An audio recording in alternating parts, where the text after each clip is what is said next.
جناب محمد رسول اللہ صلی اللہ علیہ وسلم سے ہی 20 رکعت تراویح کی شروعات ہوئی اور اس وقت سے لے کر اب تک ساری دنیا میں 20 رکعت تراویح ہی پڑھی جا رہی ہے۔ اہل سنت والجماعت کے چاروں مذاہب یعنی حنفی، شافعی، مالکی اور حنبلی اس بات پر متفق ہیں کہ تراویح 20 رکعت سے کم نہیں ہے۔ شمس العلماء علامہ محمد انور شاہ کشمیری رحمۃ اللہ علیہ فرماتے ہیں کہ ائمہ اربعہ میں سے کسی ایک سے بھی 20 رکعت تراویح سے کم کا قول منقول نہیں، اور جمہور صحابہ رضی اللہ عنہم کا بھی یہی مذہب تھا۔ گویا اگر تراویح پڑھنی ہے تو وہ 20 رکعت ہی ہوگی، اس سے کم پڑھی تو وہ تراویح نہیں ہوگی۔ یہ بھی احادیث سے ثابت ہے کہ جناب رسول اللہ صلی اللہ علیہ وسلم 20 رکعت تراویح پڑھا کرتے تھے۔ اس سلسلے میں ضروری اقوال اور حوالے پیش کیے جا رہے ہیں۔ نبی کریم صلی اللہ علیہ وسلم کی تراویح۔ حضور اکرم صلی اللہ علیہ وسلم نے تراویح کو جماعت کے ساتھ چند راتوں تک ہی ادا فرمایا۔ حضرت ابو ذر رضی اللہ عنہ فرماتے ہیں کہ ہم نے رسول اللہ صلی اللہ علیہ وسلم کے ساتھ رمضان کے روزے رکھے۔ آپ صلی اللہ علیہ وسلم نے پورے مہینے میں جب 7 دن باقی رہ گئے تو 23ویں رات میں ہمیں نماز پڑھائی، وہی نماز جسے ہم تراویح کہتے ہیں، یہاں تک کہ تہائی رات یعنی 1/3 رات گزر گئی۔ پھر 24ویں شب میں نماز نہیں پڑھائی، اس کے بعد 25ویں رات میں نماز پڑھائی اور آدھی رات گزر گئی۔ میں نے عرض کیا یا رسول اللہ صلی اللہ علیہ وسلم، اگر آپ اس رات کے باقی حصے میں بھی ہمیں نفل پڑھا دیتے تو کیا ہی اچھا ہوتا۔ آپ صلی اللہ علیہ وسلم نے فرمایا، جب کوئی شخص امام کے ساتھ نماز عشاء پڑھ لے پھر اپنے گھر واپس جائے تو پوری رات نماز پڑھنے والا شمار کیا جائے گا۔ حضرت ابو ذر غفاری رضی اللہ عنہ فرماتے ہیں کہ جب 4 دن رہ گئے تو آپ صلی اللہ علیہ وسلم نے ہمیں نماز نہیں پڑھائی، یعنی 26ویں رات میں جب 3 دن باقی رہ گئے تو آپ صلی اللہ علیہ وسلم نے اپنے گھر والوں، عورتوں اور دیگر لوگوں کو جمع کیا اور نماز پڑھائی، یعنی 27ویں رات میں پڑھائی، اور اس بار اتنی لمبی نماز پڑھائی کہ ہمیں یہ اندیشہ ہونے لگا کہ ہم سے فلاح رہ جائے گی۔ حضرت جبیر بن نفیر رضی اللہ عنہ کہتے ہیں کہ میں نے پوچھا فلاح رہ جانے کا کیا مطلب ہے؟ حضرت ابو ذر رضی اللہ عنہ نے فرمایا اس سے سحری مراد ہے۔ پھر باقی دنوں میں آپ صلی اللہ علیہ وسلم نے ہمیں نماز نہیں پڑھائی۔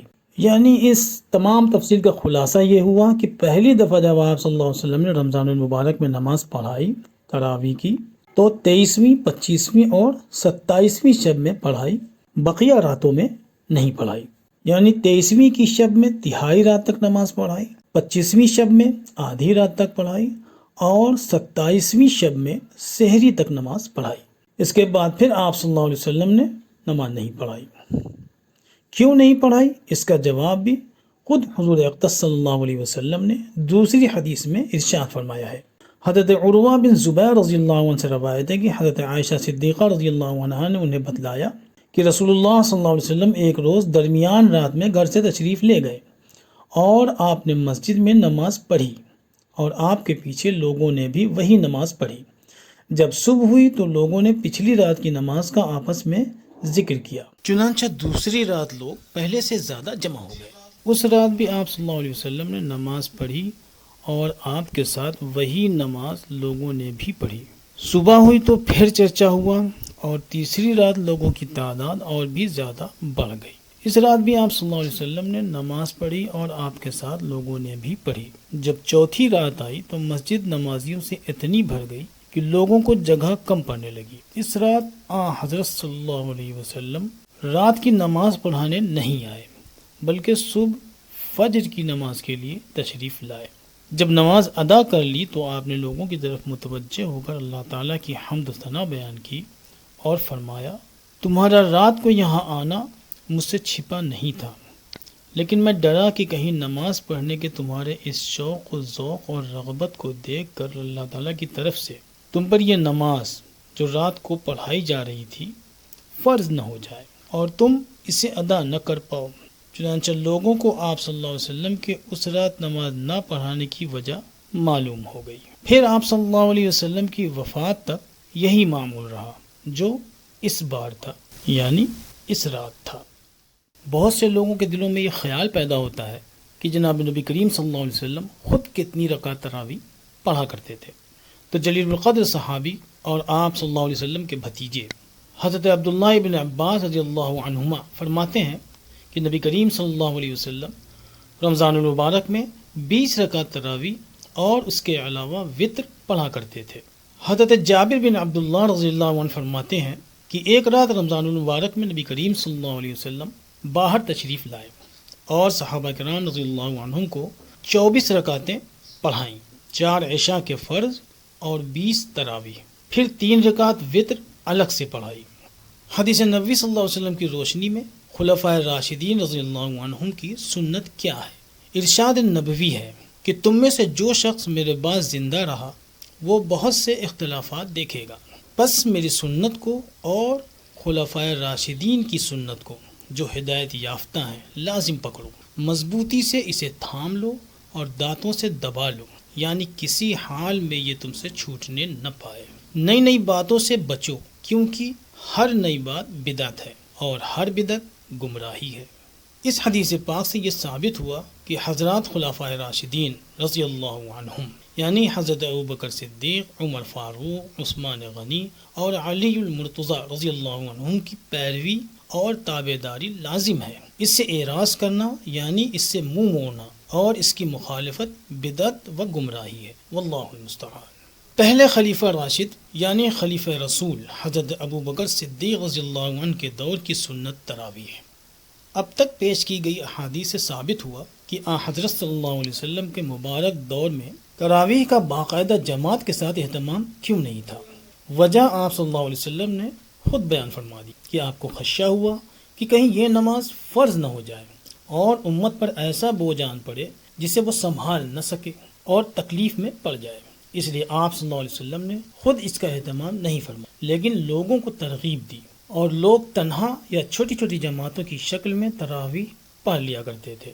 ترغیب کی بات اس حدیث سے ثابت ہوتی ہے کہ ایک رات آپ صلی اللہ علیہ وسلم رمضان المبارک میں مسجد تشریف لائے تو لوگوں کو مسجد کے ایک کونے میں نماز پڑھتے دیکھا۔ آپ صلی اللہ علیہ وسلم نے پوچھا، یہ لوگ کیا کر رہے ہیں؟ کسی نے کہا، یا رسول اللہ، ان لوگوں کو قرآن یاد نہیں ہے۔ حضرت ابی بن کعب رضی اللہ عنہ نماز میں قرآن پڑھ رہے ہیں اور یہ لوگ ان کے پیچھے نماز ادا کر رہے ہیں۔ آپ صلی اللہ علیہ وسلم نے فرمایا، ان لوگوں نے اچھا کیا، یا یہ فرمایا کہ ٹھیک کیا، یعنی نماز کے اس طریقے کو آپ صلی اللہ علیہ وسلم نے ناپسند نہیں فرمایا، چنانچہ یہی معمول بن گیا اور اسی طرح لوگ تراویح ادا کر لیا کرتے۔ سیدنا حضرت ابوبکر صدیق رضی اللہ عنہ کے دور میں بالکل یہی طریقہ رائج رہا جو نبی کریم صلی اللہ علیہ وسلم کے زمانے میں تھا۔ صدیق اکبر رضی اللہ عنہ کا دور بہت چھوٹا یعنی تقریباً 2.5 سال کا تھا اور دوسرے بے حد ضروری کام باقی تھے، اس لیے آپ رضی اللہ عنہ نے پہلے زیادہ ضروری امور انجام دینے پر توجہ مبذول فرمائی، اور بہرحال یہی خلیفہ رسول ابوبکر صدیق رضی اللہ عنہ کے دور کا طریقہ تراویح تھا۔ اوپر احادیث صحیحہ کی روشنی میں یہ واضح ہو چکا ہے کہ رسول اللہ صلی اللہ علیہ وسلم کی تراویح کی تعداد 20 رکعت تھی، اس لیے جناب صدیق اکبر رضی اللہ عنہ کے دور میں بھی اتنی ہی رکعت پڑھائی جاتی رہی۔ عہد فاروقی میں تراویح، حضرت عبد الرحمن رضی اللہ عنہ فرماتے ہیں کہ میں ایک رات حضرت عمر رضی اللہ عنہ کے ساتھ مسجد کی طرف نکلا تو دیکھا کہ لوگ مختلف گروہوں میں بٹے ہوئے ہیں، کوئی اکیلا نماز پڑھ رہا ہے اور کوئی ایسا تھا کہ ایک گروہ ایک ساتھ نماز پڑھ رہا ہے۔ حضرت عمر رضی اللہ عنہ نے فرمایا، میرا خیال ہے کہ اگر میں ان کو ایک قاری کے پیچھے اکٹھا کر دوں تو زیادہ بہتر ہوگا۔ پھر آپ رضی اللہ عنہ نے ان کو حضرت ابی بن کعب رضی اللہ عنہ کی امامت پر اکٹھا کر دیا، یعنی حضرت ابی بن کعب رضی اللہ عنہ کو حکم دیا کہ تم امامت کرو اور باقی لوگ ان کے پیچھے نماز پڑھیں۔ علماء لکھتے ہیں کہ ابی بن کعب رضی اللہ عنہ قاری القراء تھے، یعنی تمام اصحاب رسول صلی اللہ علیہ وسلم میں سب سے عمدہ قرآن شریف پڑھنے والے صحابی تھے۔ فائدہ، یہ کام امیر المومنین رضی اللہ عنہ نے کیا، جن کے متعلق رسول اللہ صلی اللہ علیہ وسلم کی پیشن گوئی تھی کہ میرے بعد اگر کوئی نبی ہوتا تو عمر ہوتا، اور اس خلیفہ راشد نے کیا جس کے متعلق نبی کریم صلی اللہ علیہ وسلم نے فرمایا کہ میرے خلفائے راشدین کی سنت کو مضبوطی سے تھامنا، جیسے کوئی چیز دانتوں سے دبا لی جاتی ہے، اور جس پر اس وقت کے تمام کبار صحابہ رضی اللہ عنہم کا اجماع ہو گیا، گویا وہی کام دین بن گیا۔ اس صورت میں اس کی مخالفت ظاہر ہے کہ رسول کی مخالفت ہوئی، حق تعالیٰ اس سے محفوظ رکھے۔ امیر المومنین حضرت عمر بن خطاب رضی اللہ عنہ کے امت کو باجماعت تراویح پر اکٹھا کرنے کے اہم نکات۔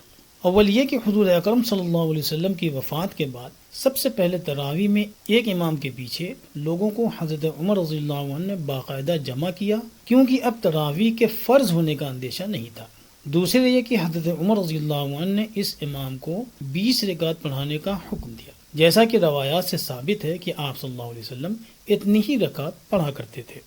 تیسرے یہ کہ حضرت عمر رضی اللہ عنہ کے دور میں 20 رکعت تراویح کے ساتھ 3 رکعت وتر بھی پڑھائے جاتے تھے باجماعت۔ چوتھے یہ کہ حضرت عمر رضی اللہ عنہ کے اس عمل اور امر پر کسی ایک بھی صحابی کا انکار ثابت نہیں۔ پانچویں یہ کہ امامت اقرب الامت حضرت ابی بن کعب رضی اللہ عنہ کراتے تھے، ان سے بھی انکار ثابت نہیں، وہ بھی 20 رکعت ہی پڑھاتے رہے۔ پانچویں یہ کہ کسی کا انکار نہ کرنا بمنزلہ اجماع کے ہو گیا، یعنی تمام صحابہ کرام رضی اللہ عنہم کا 20 رکعت پر اجماع ہو گیا۔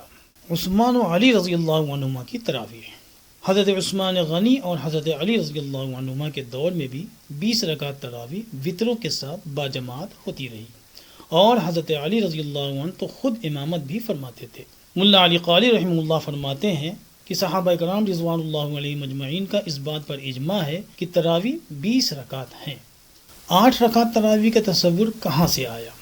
نبی کریم صلی اللہ علیہ وسلم کے زمانے سے لگ بھگ 1300 سال بعد تک تراویح کے لیے 20 رکعت کے علاوہ کسی اور عدد کا تصور بھی نہیں پایا جاتا تھا، لیکن پھر ایک مولوی صاحب کو 1284 ہجری میں خیال آیا کہ تراویح 8 رکعت ہونی چاہیے، چنانچہ کچھ لوگوں نے 8 رکعت تراویح پڑھنی شروع کر دی۔ اب اسے تراویح کی نیت سے پڑھا یا کسی اور نماز کی نیت سے پڑھا، تراویح کے وقت ہی پڑھا۔ امام اہل سنت والجماعت حضرت شیخ الحدیث مولانا محمد سرفراز خان صفدر رحمہ اللہ فرماتے ہیں کہ ہماری دانش میں خطہ پنجاب میں سب سے پہلے جن صاحب نے تراویح کے 8 رکعت ہونے کا فتویٰ دیا ہے وہ مولوی محمد حسین صاحب بٹالوی گرداسپوری ہیں۔ یہ ایک اہل حدیث مولوی ہیں، واللہ اعلم۔ خلاصہ یہ کہ خلفائے راشدین کا عمل 20 رکعت پر ہے اور تمام کبار صحابہ کا اس پر اجماع ہے۔ اس کے بعد تمام ائمہ امت کا بھی عمل 20 رکعت پر ہی ہے، اور 1450 سال سے اکثر امت کا اسی پر عمل ہے، اور حرمین شریفین میں بھی شروع سے اب تک 20 رکعت ہی پڑھائی جاتی رہی ہے۔ نبی کریم صلی اللہ علیہ وسلم کا فرمان بھی اسی کے مطابق ہے کہ علیکم بسنتی و سنت الخلفاء الراشدین المہدیین من بعدی وعضوا علیہا بالنواجذ، یعنی تم میرے بعد میری اور میرے ہدایت یافتہ خلفائے راشدین کی سنت کو لازم پکڑنا، اپنے دانتوں سے مضبوطی سے تھامے رکھنا۔ تو 1400 سالوں سے مسلمانوں کا اسی پر عمل چلا آ رہا ہے، خواہ وہ صحابہ کا دور ہو، خواہ تابعین کا دور ہو، خواہ تبع تابعین کا دور ہو۔ البتہ نبی کریم صلی اللہ علیہ وسلم کے عہد سے 1300 سال بعد جن حضرات کو 8 رکعت تراویح کا خیال آیا، انہیں کم از کم اس پر غور کرنے کی ضرورت ہے کہ جب نبی کریم صلی اللہ علیہ وسلم کی سنت 20 رکعت ہے اور خلفائے راشدین کی سنت بھی 20 ہی رکعت ہے، تو پھر ان کی مخالفت کرنا کس کی سنت ہے؟ وما علینا الا البلاغ۔